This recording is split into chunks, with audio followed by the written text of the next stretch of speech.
Buenas tardes. Los días están llenos de actividades y eso es algo muy bueno. Y creo que usted se siente como yo me siento. Viene a una conferencia como esta y siente que recibe más en términos de la predicación, enseñanza y conversación y otras cosas. Y piensa por un momento que quizás puede tomar de esto, pero déjeme decirle algo, que usted se encontrará haciendo algo más diferente más adelante. Quizás esté en un contexto pastoral o en una conversación, quizás esté preparando un mensaje y usted recordará aquella conversación que tuvo aquí para aplicar en su contexto. Y yo creo que es algo que le podía ayudar al estar aquí. Porque simplemente sentarse en otro lugar y contexto hace que uno piense de manera que nunca jamás pensó pensar. Y espero que ese haya sido el caso, en el que Dios se haya glorificado esta noche. Anoche tuve el privilegio de predicar acerca de Génesis 22 y este es uno de los textos conocidos por su grandeza. Simplemente está allí en el paisaje y no se puede evitar. Uno de los matices que resalté y que espero que nos anime a sobrepasar lo que consideramos como la predicación cuasi expositiva. Aquella predicación que intenta ser expositiva pero que no llega a serlo. Y el matiz que quería sacar de este texto es que no se puede desarrollar la predicación expositiva sin la teología bíblica. Porque sin esto no habría ningún otro lugar para decir lo que el texto realmente está diciendo, para decirlo más apropiadamente lo que Dios está diciendo a través del texto. Pero esa tarde quisiera tomar un texto más pequeño. Esas reglas no solamente aplican únicamente en textos enormes o anchos en términos de extensión en su paisaje bíblico. Esos principios también aplican a textos más pequeños. Años atrás, Francis Schaeffer escribió un libro titulado Personas no pequeñas, lugares no pequeños. Y a través de él quiso decir que cualquier persona que usted conozca es hecha a la imagen de Dios, que en una perspectiva de reino no hay gente pequeña. Y en términos del ministerio usualmente pensamos, he aquí un plan de estrategia enorme y he aquí un lugar remoto que no importa, pero Schaeffer tenía razón. Siempre y cuando estemos en la tierra, siempre y cuando estemos en el cosmos, su creación, siempre y cuando hayan humanos hechos a su imagen dentro de él, no hay gente pequeña y no hay lugares pequeños. Y cuando usted llega al entendimiento completo de la afirmación evangélica de la Escritura, y que si efectivamente, como B.B. Warfield lo afirma, cuando la Biblia habla, Dios habla, no solamente hay gente que no es pequeña y lugares que no son pequeños, sino que tampoco hay textos pequeños. Y no hay sermones pequeños. Les invito a que vayan conmigo al Evangelio de Lucas capítulo 10. Y usted ya ha pasado por allí recientemente porque el Dr. John MacArthur predicó ese mismo texto en el sermón que habló sobre la parábola del buen samaritano. Le invito a que se dirija inmediatamente a ese pasaje que sigue la parábola. Un pasaje el cual no muchos predicadores han predicado, pero que sí todo cristiano cree que conoce y sabe. Ahora, mientras llega ese pasaje, yo estaré llegando al mismo pasaje con una Biblia, la cual fue publicada ya hace más de medio milenio. El texto que estaré leyendo es de una Biblia impresa en Génova en los años 1500. Intento hacer un matiz con esto. Pero primero, escuche lo que la palabra de Dios dice. El Evangelio de Lucas, capítulo 10, versículo 38. Mientras iban ellos de camino, Jesús entró en cierta aldea, y una mujer llamada Marta lo recibió en su casa. Ella tenía una hermana que se llamaba María, la que también se sentaba a los pies del Señor y escuchaba su palabra. Pero Marta se preocupaba con todos los preparativos y acercándose a él, le dijo, Señor, ¿no te importa que mi hermana me deje de servir sola? Dile pues que me ayude.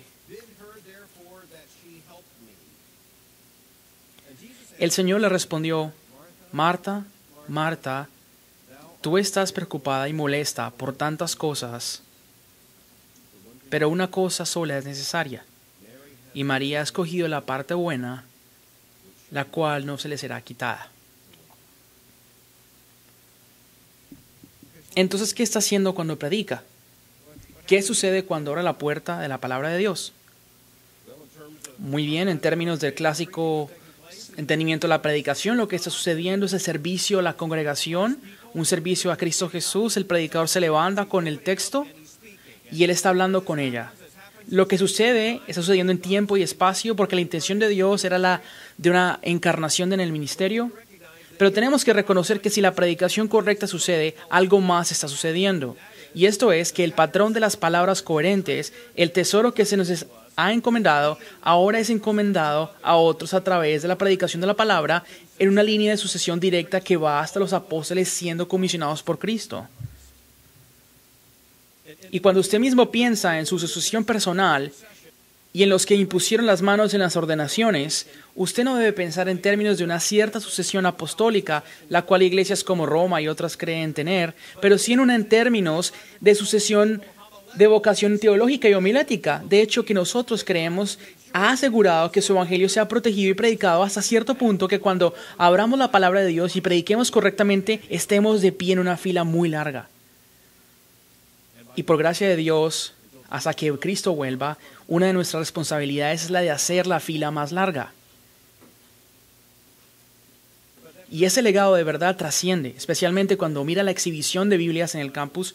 Usted se percata de que el arte de la traducción y la predicación ha sido hecha por mucho tiempo. Es por eso que quise leer la Biblia de Génova. De hecho, esta Biblia fue hecha en 1516 y esa fue una pieza crucial para la Reforma en Inglaterra.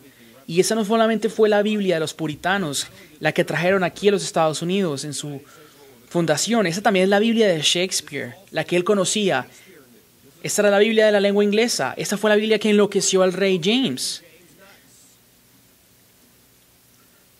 Lo enloqueció porque, en sus propias palabras, no se conformaba al episcopio anglicano. El problema realmente fueron dos textos particulares que no se alineaban con su entendimiento del derecho divino de un rey. En la Inglaterra se le dio el nombre de la Biblia autorizada, y es irónico que aquí en los Estados Unidos se conoce como la Biblia del rey King James.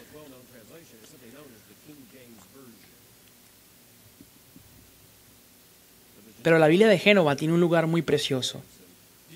¿Pudo escuchar la clase de lenguaje que está en ella? ¿Pudo notar que cerca está nuestro lenguaje de hoy? Se nos dice hace un milenio que María estaba turbada por tantos preparativos. ¿Alguna vez ha sentido así? Turbado por muchas cosas.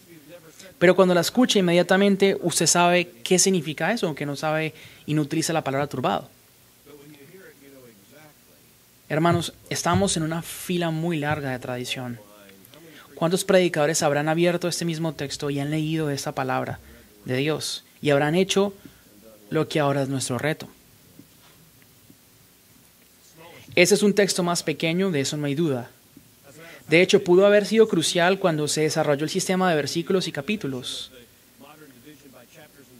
Pudo en sí ser el principio del capítulo 11, porque si se fija, la palabra que comienza en el texto es mientras, la cual es la misma que comienza en el capítulo 11. Entonces no hay regla definitiva que nos haga ver un límite específico. Mientras ellos iban de camino, Jesús entró en cierta aldea.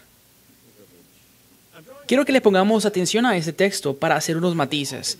Muchas veces cuando predicamos de un texto, no lo trabajamos lo suficiente, no lo estudiamos lo suficiente para que nos aseguremos que estemos predicando exactamente lo que trata el texto. El segundo matiz es dejar en claro que la cultura evangélica cristiana tenemos unos textos los cuales ya se asumen de qué se tratan, cuando en realidad no se tratan de eso para nada. O en realidad no solo se trata de eso, y ese es uno de los textos más clásicos. De hecho, la mayoría de los cristianos que creen que saben algo de ese texto, creen que de una manera o la otra, en primer lugar, de manera desconocida, se forma una yuxtaposición entre la domesticidad y la devoción. Que por alguna razón o la otra, aquí tenemos una diferenciación entre María representante de lo doméstico y una María representante de lo devocional. Y entonces supuestamente se nos dice, no sean como Marta y sí como María. Se nos dice que aquí tenemos dos arquetipos de mujeres y se nos enseñó eso desde que estábamos en la escuela dominical, donde se nos mostraba a María y a Marta con dos tipos de personalidades. ¿Y quién no ha salido con dos chicas distintas y se ha dado cuenta que tienen diferentes personalidades? Entonces esté preparado para esta clase de énfasis. En las conferencias femeninas seguro que se hablará del tema. El otro día, de hecho, tuve una conversación con María, mi esposa, acerca de esto. Y preguntándole en cómo se presentaba ese texto, ella me dijo exactamente lo que esperaba. Ese debate de quiénes son como Marta o como María y cuánto debemos ser Marta o cuánto debemos ser María. Podemos entender por qué habría de haber tanta tensión a este texto en el mundo evangélico, especialmente en conferencias femeninas. Pero aquí tenemos a Jesús en una cuestión muy seria, no solo una vez, o primera vez, sino en continuación en la que Jesús está en conversación con dos mujeres a las que estimaba mucho y los cuales lo amaban a él. Y están incluidas en ese núcleo de la familia de los discípulos.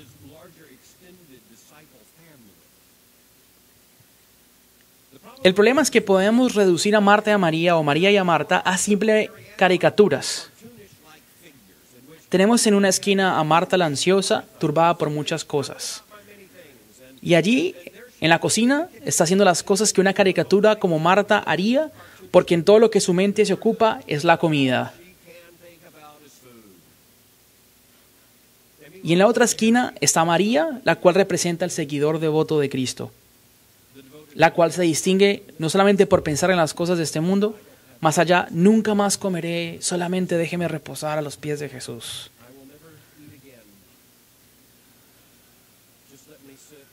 Solamente déjeme estar a los pies de Jesús. Y sabe, esa interpretación del texto funciona siempre y cuando no tenga hambre. Y que no esté realmente poniendo atención al texto. Escúcheme bien, esta no es una parábola animada de caricaturas. Esta no es una clase de narrativa cruda. Ese es un encuentro en la vida real entre Jesús y dos hermanas a las que él ama. En la tradición católica romana, de hecho, la reciente tradición católica romana, el escritor Paul Martin dice que la diferencia entre María y Marta en esa historia es que las personas que tienden a ser racionalistas y contemplativas. Y dado al hecho de que Martin es contemplativo, él dice que esto muestra la superioridad del que es contemplativo. Los que son místicos, tal y como María aquí, es presentada como mística. Marta se preocupa por tantas cosas de la vida, pero María está libre olvidando las cosas del mundo y librada por su corazón contemplativo, contemplando a los pies de Jesús. Al menos hay intérpretes católicos honestos como Fitzmyer, que admiten que cualquier cosa que este texto contemple no está contemplando eso. Esto no es acerca de la superioridad del contemplativo, ni tampoco es acerca de la superioridad del corazón devoto al corazón doméstico. Seguro que siempre habrá una pregunta que intente saber cuál es la mejor posición, y habrá una pregunta en cuanto a saber qué hacer ahora, pero nos damos cuenta que la tendencia a reducir al texto a esta cuestión no es nada más y nada menos que nuestro reflejo evangélico hermenéutico llamado moralismo teológico. Desesperadamente queremos saber a quién debemos imitar. Muy bien, tenemos a María y a Marta y las diferencias son claras. Y por cierto, nos daremos cuenta que sus diferencias persisten. Marta no se cansa de ser Marta al final de este pasaje. Y María no se cansa de ser María porque cuando ellas mismas aparecen en el Evangelio de Juan, más adelante en la cronología, Marta sigue siendo muy Marta. Y María sigue siendo muy María. Pero creemos lo moralista porque nos da manera segura de manejar este pasaje, especialmente cuando le enseñamos a los niños. Es por eso que somos tan negligentes al enseñar a nuestros niños y adolescentes en la hermenéutica, porque cada vez que vamos al texto queremos convertirlo en una clase de relato moral y hacer su punto principal un mensaje moralista, y ellos lo entienden así. Y por ende, ellos concluyen que la Biblia enseña solamente es moralismo. Pero ¿no se nos dice que tenemos que ser como María y rechazar el modelo de Marta? Es mucho más complejo que eso. Mucho más complejo. El punto de ese texto no es el de ser un relato moral, no. ¿Sabe? Uno de nuestros problemas de la interpretación en la Escritura es que usualmente perdemos el hilo de lo que realmente se está enseñando en la Escritura. Eso sucede tan a menudo como es el caso de Lucas 16. la parábola del rico y Lázaro, la cual es una parábola en forma de narrativa o es una narrativa en forma de parábola. Cualquiera que sea su estructura, claramente hay propósitos de verdad reveladas en el pasaje. Y ciertamente es una narrativa, y hay gente que dice que se trata sobre justicia social, al menos en un juicio escatológico que habla sobre un Lázaro que no tenía las cosas buenas en la tierra y ahora es abrazado en el seno de Abraham. Y por el otro lado tiene un rico que sí tenía todas las cosas buenas en el mundo y ahora está atormentado en el infierno. Explícitamente no está hablando de la justicia social, sino un relato de un juicio escatológico en el cual Dios pondrá las cosas en orden.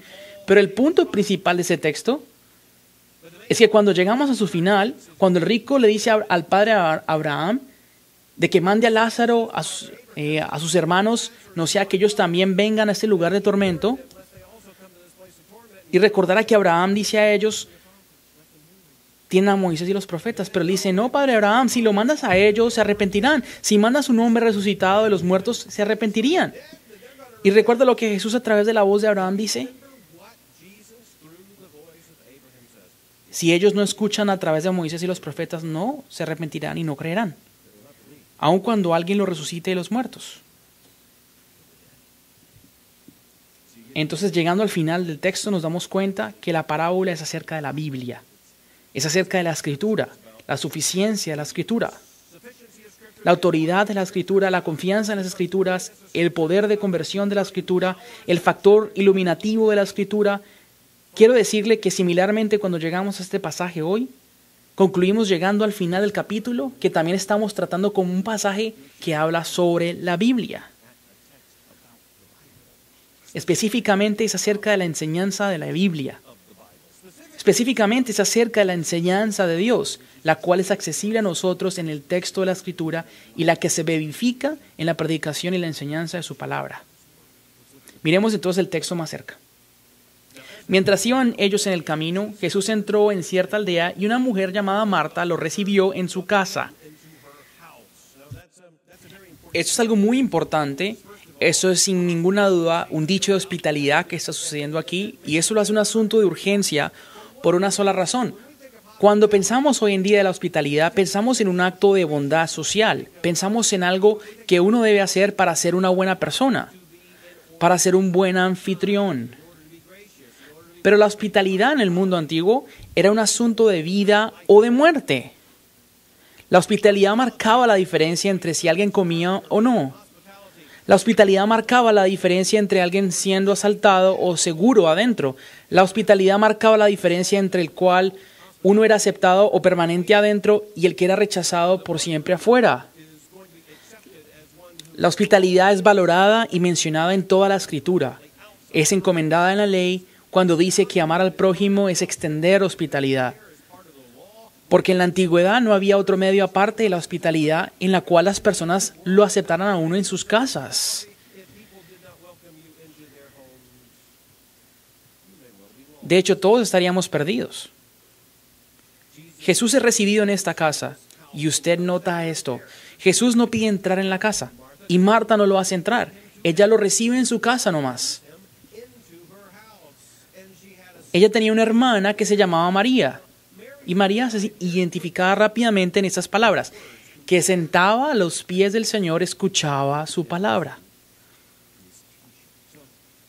Entonces aquí tenemos un texto muy comprimido. Aquí tenemos a Jesús y a sus discípulos entrando en una aldea, y entrando en ella son recibidos en la casa de Marta, y Jesús empieza a enseñar.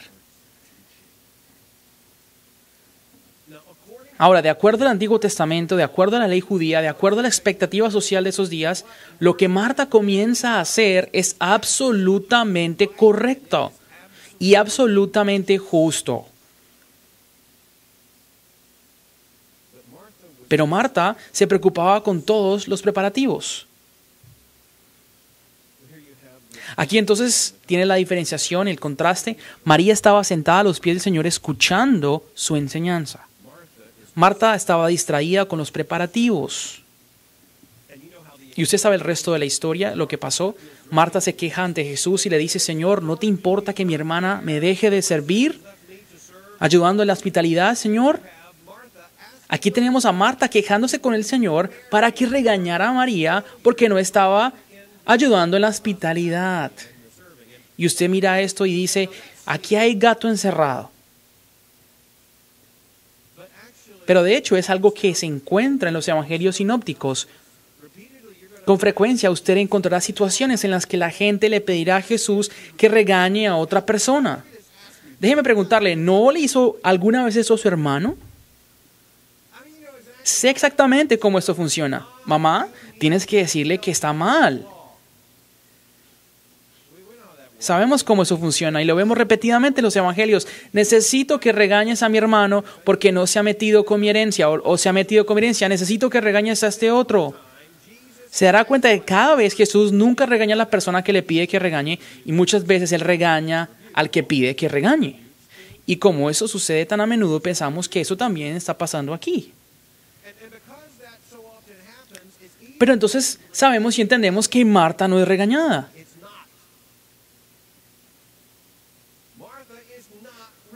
Marta no es regañada.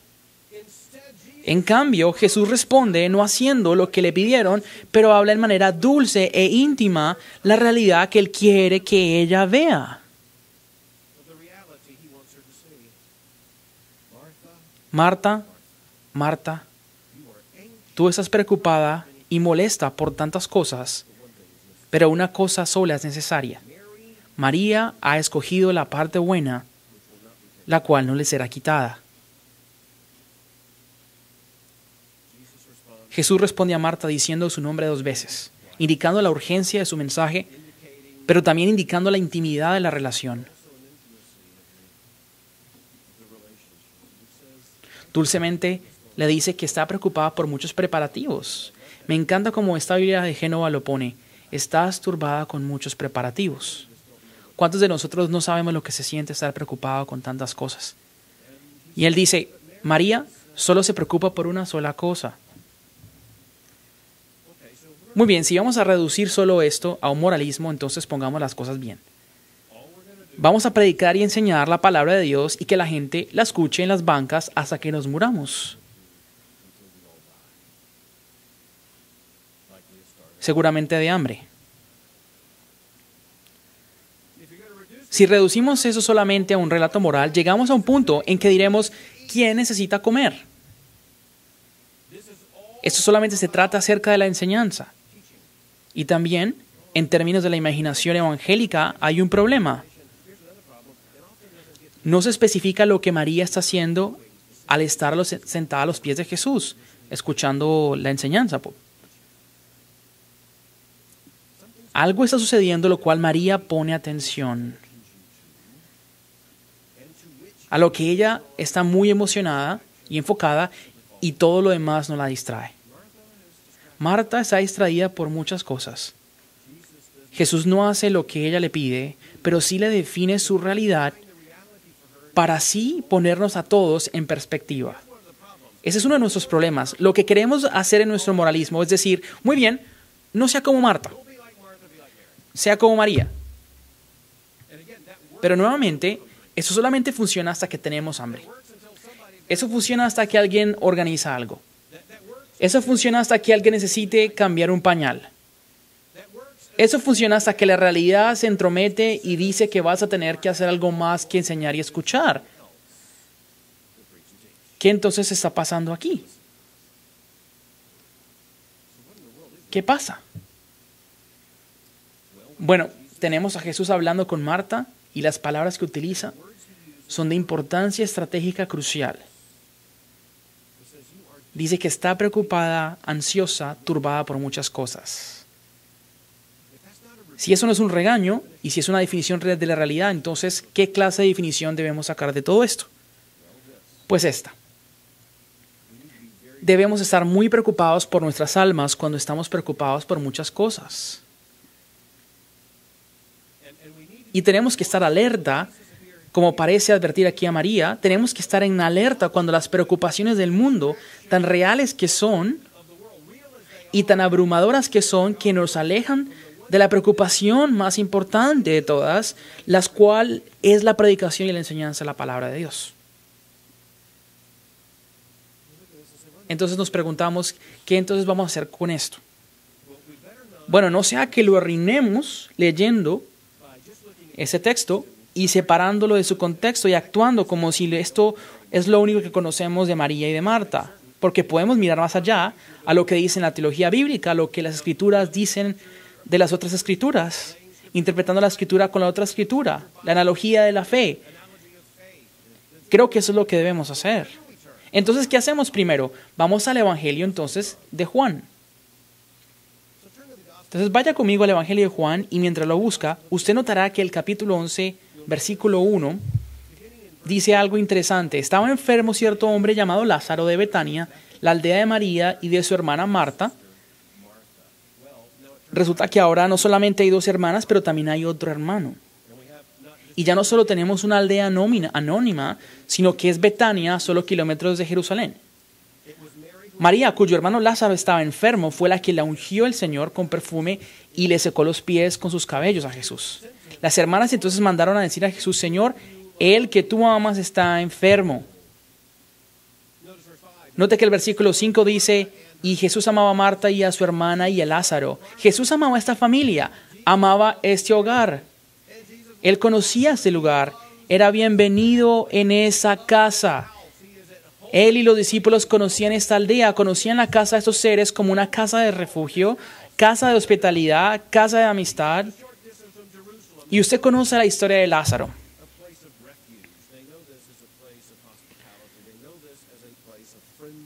La historia de Lázaro es conocida y usted la conoce también. Lázaro muere y note que lo que sucede más adelante en el versículo 17. Rápidamente, por cuestión de tiempo, llegó pues Jesús y halló que ya hacía 4 días que Lázaro estaba en el sepulcro. Betania estaba cerca de Jerusalén, como a 3 kilómetros, y muchos de los judíos habían venido a la casa de Marta y María para consolarlas por la muerte de su hermano. Entonces Marta, cuando oyó que Jesús venía, lo fue a recibir, pero María se quedó sentada en casa. Y Marta dijo a Jesús: Señor, si hubieras estado aquí, mi hermano no habría muerto. Aún ahora, yo sé que todo lo que pidas a Dios, Dios te lo concederá. Tu hermano resucitará, le dijo Jesús. Marta le contestó, y escuché claramente: yo sé que resucitará en la resurrección en el día final. Y se lo dijo a Marta, no a María. Jesús le contestó: yo soy la resurrección y la vida. El que cree en mí, aunque muera, vivirá. Y todo el que vive y cree en mí no morirá jamás. ¿Crees esto? Y escuche lo que María. No, Marta. Escuche lo que Marta dice. Ella le dijo: sí, Señor, yo he creído que tú eres el Cristo, el Hijo de Dios, o sea, el que viene al mundo. ¿Quién habla así en los evangelios? Solo Pedro y Marta en los 4 evangelios. Punto. La única declaración cristológica de este tipo es ofrecida en los 4 evangelios, una vez por Pedro y otra vez por Marta. Eso tiene que erradicar su relato moral. Porque Marta aparece como la profesora de teología. No solamente ella también aparece como creyente, porque de igual manera que Pedro lo dijo: bendito seas, Pedro, hijo de Jonás, no te lo reveló sangre ni carne, sino el Espíritu. No era que Marta no estuviera escuchando. Marta dice: yo sé quién eres. Eres el Mesías, el ungido, el Cristo, el Hijo de Dios que viene al mundo. Por eso he corrido a ti. Cuando supe que mi hermano había muerto, porque por eso te llamamos, aunque Lázaro esté muerto, sabía que resucitaría en el día de tu resurrección, porque sé que estás aquí, hay una gran posibilidad de que se levante ahora mismo. Yo sé quién eres, tú eres el Cristo, el Hijo de Dios, quien ha venido al mundo. Habiendo dicho esto, Marta se fue y llamó a su hermana María, diciéndole en secreto. Recuerda que María había permanecido sentada en su casa cuando sabía que Jesús venía. Y cuando ella escuchó: el maestro está aquí y te llama, tan pronto como ella lo oyó, se levantó rápidamente y fue hacia él. Porque Jesús aún no había entrado en la aldea, sino que todavía estaba en el lugar donde Marta lo había encontrado. Entonces los judíos que estaban con ella en la casa consolándola Cuando vieron que María se levantó deprisa y salió, la siguieron suponiendo que iba al sepulcro a llorar allí. Al llegar María donde estaba Jesús, cuando lo vio, se arrojó a sus pies, diciendo: Señor, si hubieras estado aquí, mi hermano no hubiera muerto. Eso es una confesión de fe también. María sabía que Él era el Hijo de Dios y sabía que si Él hubiera estado allí, Lázaro no hubiera muerto, al menos así lo ve ella. Cuando Jesús la vio llorando y los judíos vinieron a ella, llorando también, se conmovió profundamente en el espíritu y se entristeció. ¿Dónde lo pusieron?, preguntó Jesús. Señor, ven y ve, le dijeron. Jesús lloró, por eso los judíos decían: miren cómo lo amaba. Pero algunos de ellos dijeron: ¿no podía este que abrió los ojos del ciego haber evitado también que Lázaro muriera? Entonces Jesús, de nuevo profundamente conmovido, fue al sepulcro. Era una cueva y tenía una piedra puesta sobre ella. Quiten la piedra, dijo Jesús. Marta, la hermana de que había muerto, dijo: Señor, ya huele mal, ¿por qué hace 4 días que murió? Jesús le dijo: ¿no te dije que si crees verás la gloria de Dios? Entonces quitaron la piedra. Jesús alzó los ojos y dijo: Padre, te doy gracias porque me has oído. Yo sabía que siempre me oyes, pero lo dije por causa de la multitud que me rodea, para que crean que tú me has enviado. Habiendo dicho esto, gritó con fuerte voz: Lázaro, sal fuera. Y el que había muerto salió, los pies y las manos atadas con vendas y el rostro envuelto en su sudario. Jesús le dijo: desátenlo y déjenlo ir.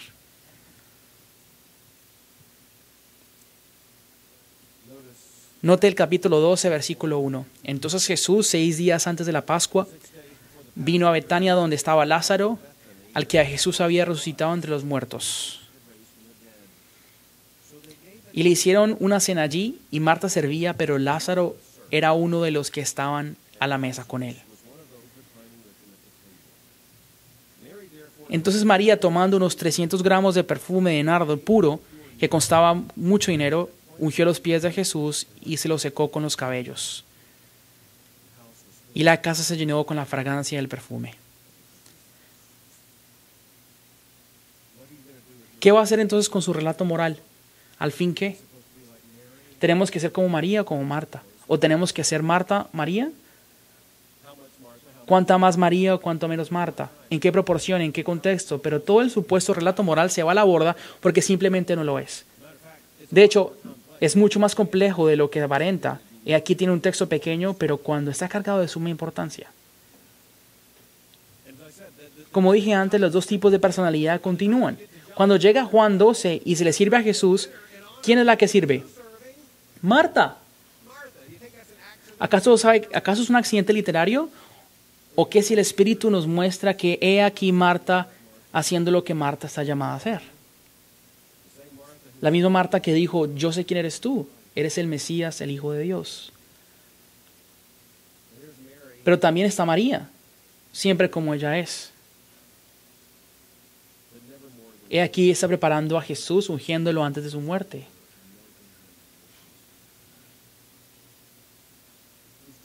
¿Quién está haciendo lo correcto? ¿María? ¿Marta? ¿Qué aprendemos de todo esto? Lo que aprendemos es que la escritura es más compleja de lo que aparenta. No porque sea una adivinanza escondida o un rompecabezas complicado, no. Porque sí nos requiere que la estudiemos con más ánimo para poder leer el texto con la interpretación de la totalidad de la escritura, entendiendo el fluir de la historia bíblica y teniendo mucho cuidado de no malinterpretar la supuesta simpleza del texto con lo que el texto realmente está diciendo. Entonces vayamos de vuelta a Lucas 10.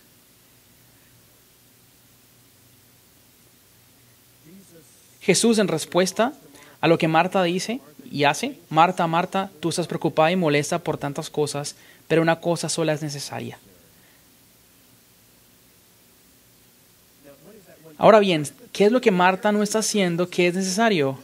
¿Qué es lo que María está haciendo que sí es bueno? No es solo que esté sentada a los pies de Jesús. Eso no es todo lo que el texto nos dice. El texto nos dice que ella está sentada a los pies de Jesús escuchando su enseñanza. Entonces parece que todo eso se trata acerca de la enseñanza, de poner atención a la enseñanza. Esa es otra señal sobre la prioridad de la enseñanza y la predicación en la iglesia cristiana. Martín Lutero dejó claro en la Reforma al declarar que la primera marca de la iglesia en la enseñanza correcta de la palabra de Dios, donde se encuentra es llamada iglesia y donde no se encuentra no sé cómo se llama. Cualquier cosa que se llame no es una iglesia. Es lo único necesario. Y necesario en este contexto denota prioridad. No es solamente claro en el contexto de Lucas 10, sino también en Juan 11 y 12. El hecho de que hay muchas cosas que estamos llamados a hacer, muchas preocupaciones que son legítimas, pero para la iglesia del Señor Jesucristo, para los discípulos del Señor Jesucristo, hay una cosa la cual necesitamos para vivir. Y esa es la enseñanza de Cristo, la predicación de la palabra.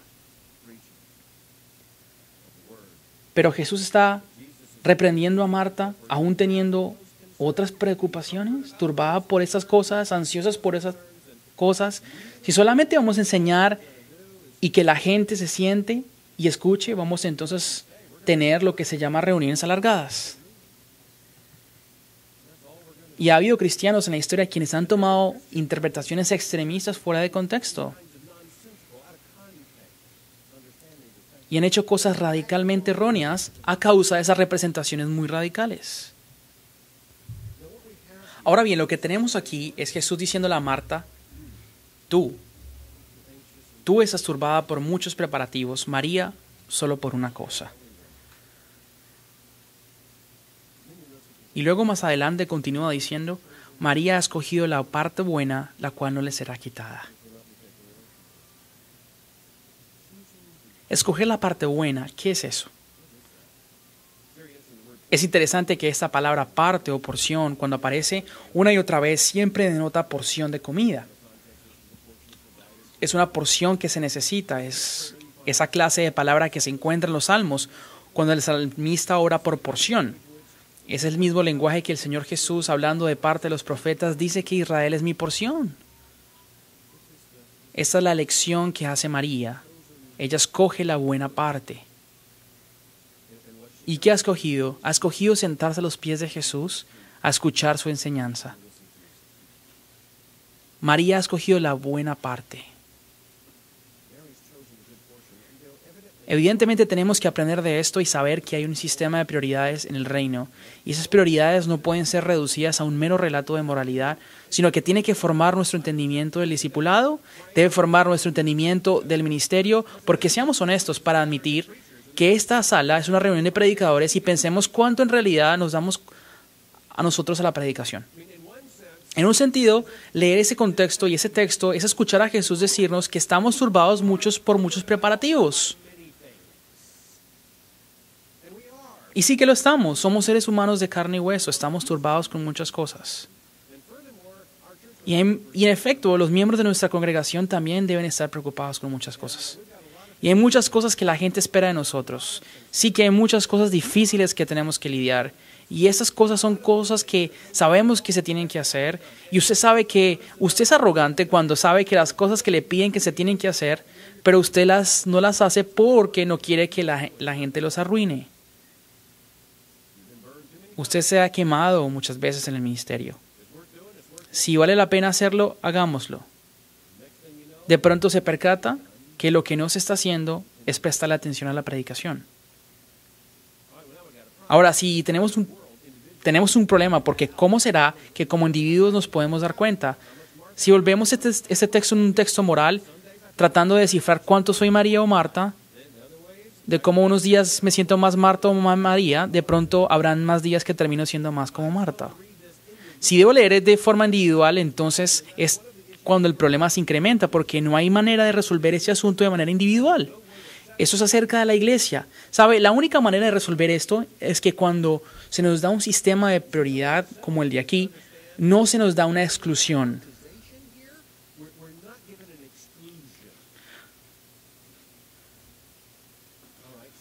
Muy bien, entonces, para entender e interpretar este texto, entonces debemos ir al libro de Hechos, Hechos 6. Para aquellos días, al multiplicarse el número de los discípulos, surgió una mujer de parte de los judíos helenistas en contra de los judíos nativos, porque sus viudas eran desatenidas en la distribución diaria de los alimentos.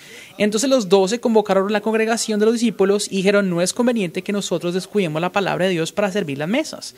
Por tanto, hermanos, escojan entre ustedes 7 hombres de buena reputación, llenos del espíritu y de sabiduría, a quienes podamos encargar la tarea, y nosotros nos entregaremos a la oración y al ministerio de la palabra.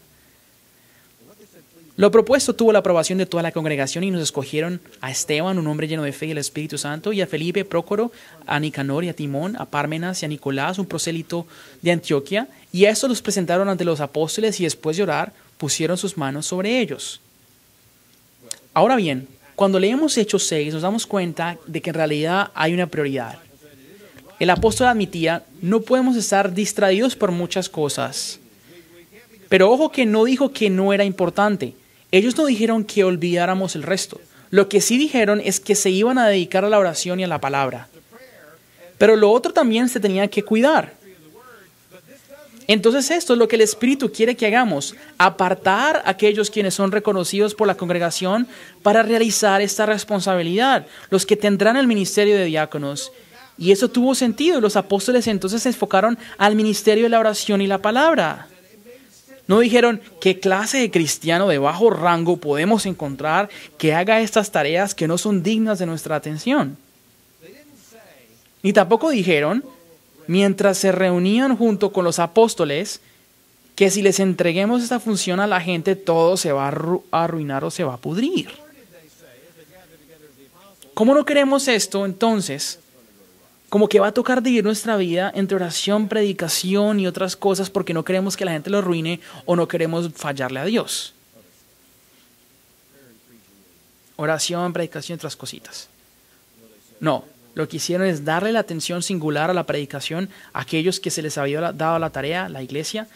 Tiene que llamar entonces a quienes tienen otra clase de dones para coordinar una serie de prioridades, para darle cuidado porque todas requieren fidelidad.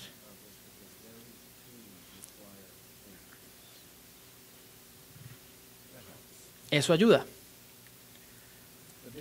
Pero quizás debemos mirar a otra parte. Vaya a Juan capítulo 6. Allí encontramos a Jesús reprendiendo a quienes vinieron a buscarlo un día después de la alimentación a los 5,000. Jesús le respondió: en verdad les digo, que me buscan no porque hayan visto señales, sino porque han comido de los panes y ya se han saciado. Trabajen no por el alimento que perece, sino por el alimento que permanece, para vida eterna, el cual el Hijo del Hombre les dará, porque a Él es a quien el Padre, Dios, ha marcado con su sello. ¿Sabe? Uno de nuestros problemas con nuestra lectura de Lucas 10 es que nos detenemos muy temprano. Nos detenemos incluso cuando Jesús dice que María ha escogido la buena parte. Pero tenemos que matizar que a veces nos toca leer un texto en reversa para asegurarnos que lo que entendemos en su totalidad esté bien. Note las últimas palabras de Jesús: la cual no le será quitada. Jesús le dijo a Marta que estaba turbada con muchas cosas, pero no con lo más importante. Ese sistema de prioridades es muy importante. Pero eso no quiere decir que Jesús esté desechando aquellas cosas que no son consideradas mundanas, o que esas ciertas responsabilidades no sean dignas de nuestra atención cristiana. Pero Jesús dice que son dignas de su atención. Él se sentó en la mesa que estaba servida. Él se deleitó con la cena que Marta hizo en su honor, en aquella aldea de Betania, a 2 millas de Jerusalén. Él vino a esta casa y fue bienvenido en esta, y lo cuidaron. Pero esa no es la razón por la cual Él vino. Él vino para que nosotros tuviéramos vida y la que la tengamos en abundancia. Marta lo sabe y es por eso que cuando ella hace su confesión sobre Él dice: sé quién eres el Mesías, el ungido, el Hijo de Dios que ha venido al mundo. Yo sé por qué estás aquí. No viniste aquí para alimentar. Viniste aquí a dar alimento a otros. Viniste aquí a ser el pan de vida. María escogió la buena parte, la buena porción, y en este caso es lo que Jesús Es lo que se tiene que hacer. Jesús vino para que viviera, enseñase, muriera, resucitase, para que salvara.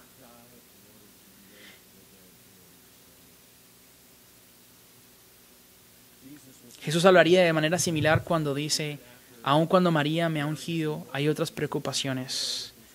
Preocupaciones tan fuertes, tan necesarias, que las menciona en el Sermón del Monte. Tan necesarias que dice que secundaría el amor por Dios, o de manera segunda, está el amor al prójimo después del amor a Dios. Él dijo que los pobres siempre estarán con ustedes, pero yo estaré por un rato. María escogió la buena parte, se olvidó de todo lo demás para darle atención exclusiva a la enseñanza. Marta, sin embargo, no es reprendida. Pero la realidad sí se les definía en este contexto cuando dice no solamente que María ha escogido la buena parte, pero cuando dice que no se le será quitada. ¿Sabe? Eso sí nos ayuda a entender de qué se trata este contexto. Cuando lo leemos al reverso, nos preguntamos, ¿qué será aquella cosa que no se puede quitar de ella o de nosotros? Al final del día, ¿qué no se nos puede quitar? La salvación no se nos puede quitar. Las bendiciones que vienen a través del Evangelio no se pueden quitar. Pero parece que mientras el énfasis se centra en la enseñanza de Jesús, que la palabra que se nos predica, que está en nuestros corazones, no se nos puede quitar.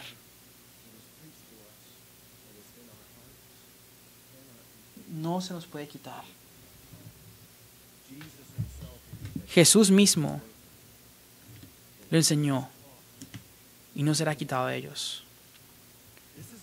Es lo que haría usted al quedarse en el ministerio, en el púlpito. Porque incluso cuando muchas otras cosas son dignas de nuestra atención, muchas cosas que demandan fidelidad cristiana, muchas cosas que son necesarias para lo necesario suceda, por eso es que es crucial que los diáconos operen fielmente para que así el ministerio de la palabra continúe. Pero la prioridad es la siguiente, que una haga lo necesario para que la otra siempre continúe. En términos de nuestro entendimiento de este texto, es que esto es lo que nos debe mantener en esta tarea, porque esto es lo que es únicamente necesario, aun cuando es más fácil distraernos con muchas cosas. Aun cuando sepamos que no son tan importantes, sabemos que nunca serán igual de importantes a la predicación de la palabra. Esto es algo que debemos comunicarle a nuestros hijos y a nuestros miembros de la iglesia. Es por eso que la conversación que tuve más atrás, yo dije, cuando uno va a una iglesia, uno sabe qué congregación está acostumbrada a la enseñanza de la palabra. Cuando usted se pone de pie, usted nota inmediatamente que están listas para lo único que es necesario. Y si no lo están, será porque el predicador jamás les aclaró que esto es lo único que es necesario. Y de pronto no es que el predicador no lo haya dicho, quizás es más porque el predicador no lo demuestra. Porque el predicador que lo demuestra a través de su vida, su devoción y su ejemplo, y sabe cuál es lo más necesario, bueno, eso le inculcará un hambre y una expectativa y una demanda a lo que es más necesario. Y dirán que ellos no han venido a ser entretenidos o emocionados, no han venido por un show, sino que han venido por una palabra para sobrevivir. Han venido para escuchar al Dios único y vivo, y ese es su trabajo predicador. Por eso es que usted está aquí. Lo único necesario. Ahora bien, hay otra gente que también está aquí cuidando a los bebés, hay otra gente maniobrando con ciertos equipos para que usted me pueda escuchar. Pero todo el punto es que queremos escuchar a Dios. Así que póngase de pie, abra el libro, lea allí y explíquelo. Eso es lo único necesario. Si observa iglesias que no hace eso, usted estará observando una iglesia que no sigue a Cristo porque no fue Marta o María a la que nos dicen lo que es únicamente necesario. Es Jesús que le dice a usted que es lo único necesario. Y de nuevo, esto es un relato de moralidad en el cual deducimos si tenemos que ser Marta o María. Lo que sí es verdad es que la iglesia necesita muchas más Martas para demostrar la prioridad de María, mientras se escucha la enseñanza de la palabra.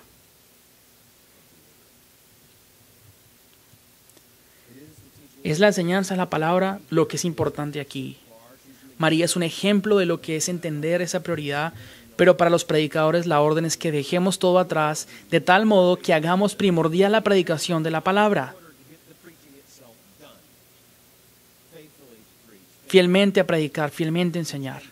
La promesa de todo Esto llega al final cuando Jesús dice que María ha escogido la buena parte, la cual no le será quitada. Usted, predicador, será quitado de su congregación. ¿Qué les quedará? ¿Van a poner su portarretrato en la pared? Quizás. ¿Alguien les recordará? De pronto. Muchos de ustedes me han escuchado decir esto, pero una vez que lo escuché, nunca jamás lo olvidaré. Una vez escuché a un predicador afroamericano de cierta edad predicándole a jóvenes predicadores y les dijo: en el día que ustedes se mueran de ancianos, los vestirán, los arreglarán, los pondrán en un ataúd, los enterrarán para luego irse a la iglesia a comer ensalada de papa. Y eso es absolutamente cierto. Porque Marta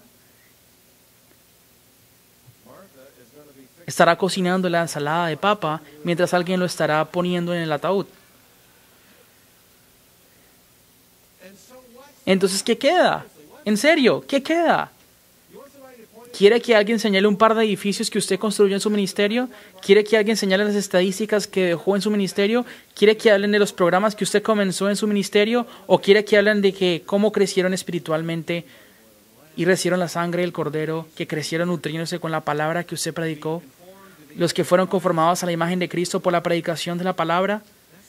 Eso es lo que queremos. Para eso estamos aquí. Eso es lo necesario. Es la buena parte. Y lo que la hace tan buena es el hecho de que no será quitada.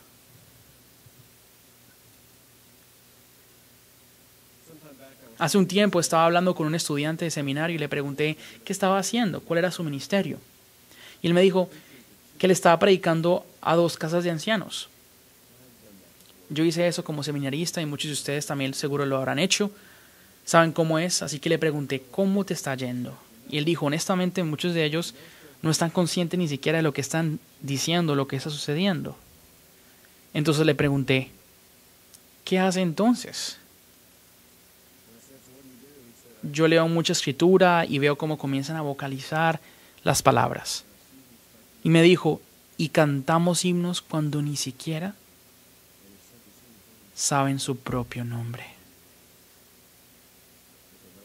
Pero saben la letra de los himnos. María escogió la buena parte, la cual no le será quitada. Amado Padre, te damos gracias por esta palabra, que como toda palabra de tu escritura se vivifica y nos captura, nos exhorta, nos exanima y no nos dejará ir. Padre, seamos siempre escogiendo la buena parte, honremos siempre el llamado y descansemos el entendimiento que lo que María escogió nunca le será quitada. Amén.